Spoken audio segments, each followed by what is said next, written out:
Olá pessoal, tudo bem? Terceiro bloco de triângulos. Agora a gente vai começar um tópico super importante chamado sevianas. Vamos entender o que é uma seviana e depois conheceremos as sevianas notáveis, que são sevianas mais importantes, com as quais a gente precisa ter intimidade para conseguir resolver questões envolvendo essas ideias. Legal? Então a gente vai direto para o quadro para entender o que são sevianas. Vamos lá?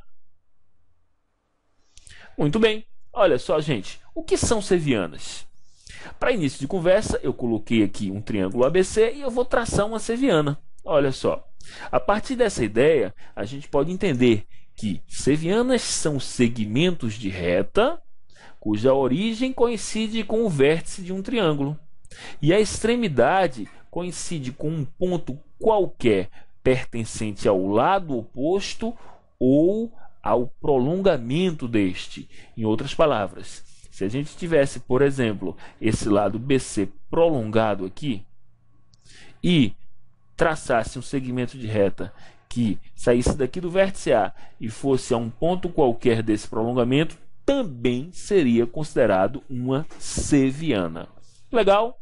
A ideia é muito simples e a partir disso aqui a gente já vai entrar direto nas famosas sevianas notáveis.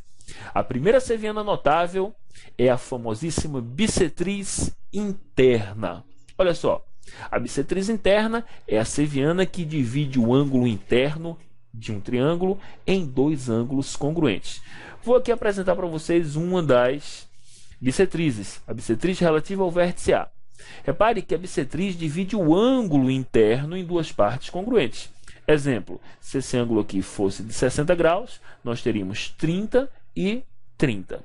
Um detalhe importante é que a seviana cai sobre um ponto do lado oposto. Isso sempre acontece. Porém, esse ponto não necessariamente será o ponto médio. Muita gente conclui isso de forma errada. O fato de dividir o ângulo significa que vai cair no ponto médio do lado oposto. De jeito nenhum. A gente não pode pensar isso. Ok? Muito bem. Vamos em frente. O que a gente vai ver agora é outra bissetriz. Essa bissetriz aqui relativa ao vértice C. Repare que a ideia é a mesma. O ângulo foi dividido em duas partes congruentes. Mas o que ocorre é que as duas bissetrizes terminam se encontrando em um ponto interno ao triângulo. E se a gente traçar a próxima bissetriz, a bissetriz relativa ao vértice B, ela caprichosamente passará pelo mesmo ponto de intersecção. Esse ponto de intersecção tem nome. Ele é o famosíssimo incentro. Ok? Só um detalhe aqui, pessoal. Gente, o incentro é o ponto de encontro das bissetrizes internas, ok? A gente precisa entender bem o incentro. Ele tem algumas características importantes. Logo de antemão, a gente pode afirmar que ele vai ser sempre interior. Só que, além disso, ele tem uma outra característica muito importante. Ele vai ser o centro da circunferência inscrita no triângulo. Daí o nome, incentro de inscrita. A circunferência inscrita no triângulo, ou seja, aquela circunferência que é interna ao triângulo, tangenciando os três lados. Vamos voltar ao quadro para a gente entender legal. Eu fiz uma animação bem legal para a gente entender todos esses aspectos. Vamos lá. Olha só. Gente, mais uma vez, primeira observação. O incentro é sempre interno ao triângulo. Isso a gente já falou. Segunda observação. Ele é o centro da circunferência inscrita. Vamos imaginar uma circunferência aqui, olha, gente. A circunferência inscrita ao triângulo. Legal. Existem pontos de intersecção aqui, e esses pontos de intersecção são justamente os pontos de intersecção com os lados, tornando essa circunferência inscrita. Muito bem. Olha só. Terceira observação importantíssima. O incentro equidista dos lados do triângulo. Gente, equidistar significa ter a mesma distância. E essa distância é justamente o raio da tal circunferência inscrita, ok? Então, muito bem, olha, bem tranquilo, os pontos de intersecção justamente caracterizam a distância entre o centro e esses pontos de intersecção, caracteriza justamente o raio. Ok? Muito bem, vamos em frente. Olha só, temos uma questão envolvendo a ideia de bissetriz interna. Se P é o incentro do triângulo ABC, olha só, P é o incentro do triângulo ABC e BPC vale 125 graus, determine a medida do ângulo A. Ok, gente? Olha só, essa medida aqui, 125 graus, é a medida gerada justamente pelo encontro de duas bissetrizes. Atenção, as bissetrizes dividem esses ângulos aqui em ângulos congruentes. Ok, vamos em frente. O que a gente vai fazer agora aqui é o seguinte. Esse ângulo é um ângulo que a gente não conhece. Vamos chamá-lo de x. E esses ângulos aqui, eles foram divididos em duas partes congruentes. Então, olha só a ideia. Vamos chamar esse ângulo aqui de x. E esse ângulo aqui, esses dois, já que eles são de medidas iguais, a gente pode chamar um de y e o outro também de y. Ok? A mesma ideia para esse outro vértice aqui. Podemos chamar isso aqui de z e esse aqui também de z. Legal?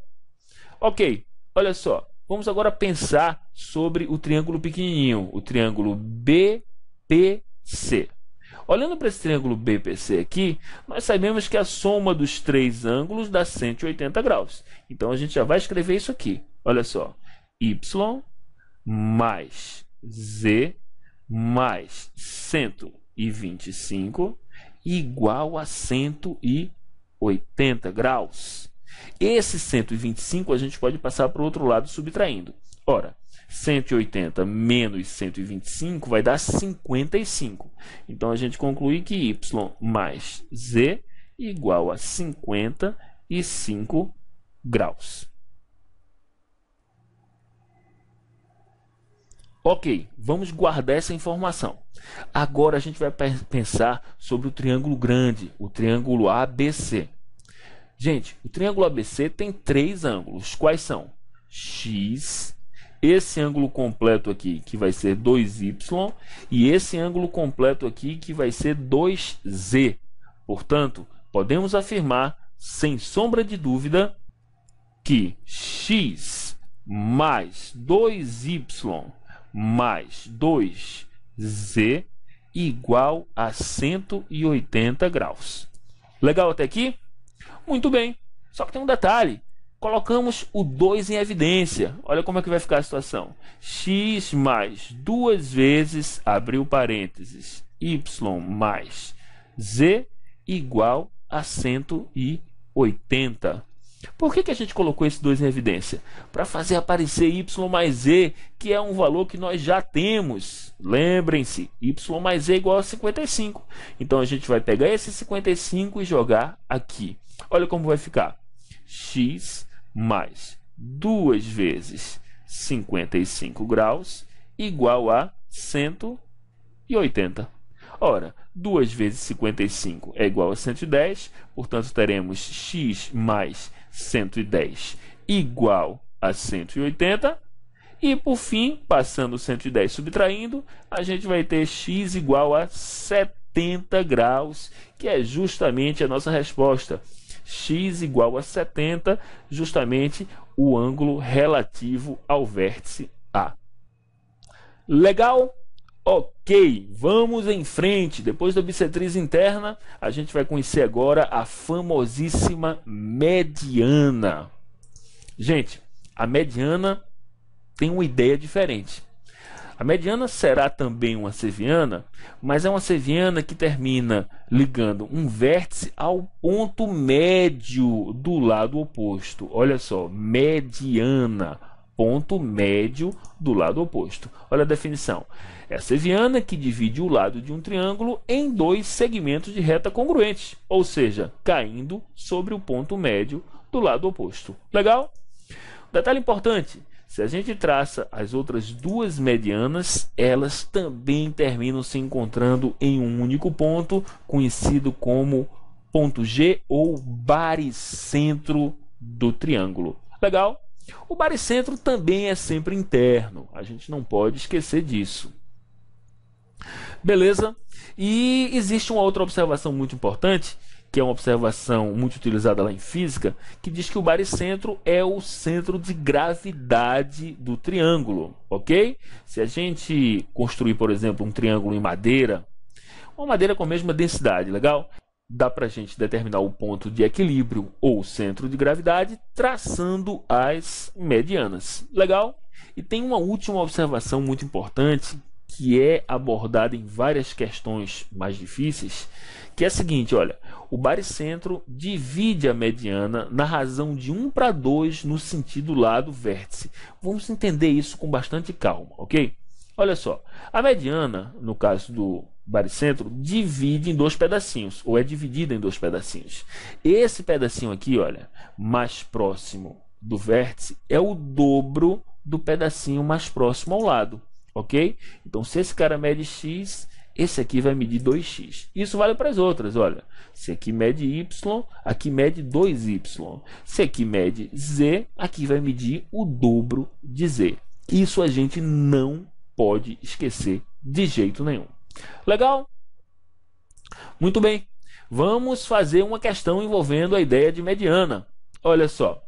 Temos aqui um triângulo e ele pede, encontre o valor de x na figura abaixo, sabendo que ABCD é um paralelogramo e que M é o ponto médio. Ok? Ok, pessoal. Para a gente matar essa questão, a gente vai ter que fazer uma construção. Então, a gente vai traçar essa diagonal aqui, olha. Traçada essa diagonal, nós vamos ter que lembrar de alguns conhecimentos lá de quadriláteros. É o seguinte, no caso de um paralelogramo, as diagonais cortam-se em seus pontos médios. Então isso aqui, olha gente, é ponto médio. Portanto, nós podemos dizer que essa medida é igual a essa. Legal? A questão já informa que esse segmento é igual a esse. Por quê? Porque M é ponto médio do lado DC. Então vamos recapitular. Se essa diagonal foi cortada em seu ponto médio, isso aqui é a mediana, porque esse ponto é o ponto médio do lado AC. Estamos falando do triângulo ADC, ok? Então, mais uma vez, se esse cara aqui é o ponto médio, isso aqui é uma mediana. E se esse cara aqui também é ponto médio, isso aqui também é mediana. Podemos então concluir que se essas duas são medianas, P é o baricentro. Essa é a primeira grande conclusão. P é baricentro. Ok? Veja bem, P é o baricentro do triângulo ACD. Olha o triângulo ACD aqui, olha. ACD. Legal? E se ele é baricentro, ele possui aquela propriedade de dividir a mediana em 2 segmentos, onde o segmento mais próximo do vértice é o dobro do segmento mais próximo ao lado. Portanto, eu posso dizer que 16 é o dobro de x. Vamos transformar isso em uma equação? Olha só, 16 é igual a 2 vezes x. E aí, facilmente, a gente descobre o quê?